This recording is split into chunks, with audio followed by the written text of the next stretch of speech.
যে দরজাটা গতকালও বন্ধ ছিল আজ সকালে সেটা ভিতর থেকে একটু ফাঁক, আর তার ভেতর থেকে ভেসে আসছে কারো চাপা হাসি। রুদ্র থমকে গেল। বহুদিন ধরে বন্ধ থাকা ওই ঘরটায় নাকি কারো থাকা উচিত নয়।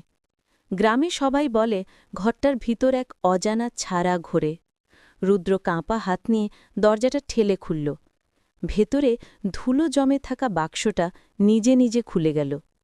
ভিতরে একটি পুরোনো ডায়েরি, আর প্রথম পাতায় লেখা, আজ তোমার অপেক্ষায় ছিলাম। রুদ্র বুঝতে পারল গল্পটা শুধু সে পড়ছে না, গল্পটাও তাকে পড়ছে। রুদ্র দ্রুত ডায়েরিটা উল্টে দেখল। দ্বিতীয় পাতায় তাড়াহুড়ো করে লেখা, দরজার ঠিক পিছনে দাঁড়িয়ে আছে যে, তার উপর ভরসা করো না। রুদ্র শিউরে উঠল। সে ধীরে ধীরে মাথা ঘুরিয়ে পিছনে তাকাতে গেল, কিন্তু ঠিক সেই মুহূর্তে দরজাটা ধাম করে বন্ধ হয়ে গেল। ঘরটা অন্ধকারে ডুবে গেল। পরের লাইনটা ডায়েরিতে নিজে নিজে ভেসে উঠল।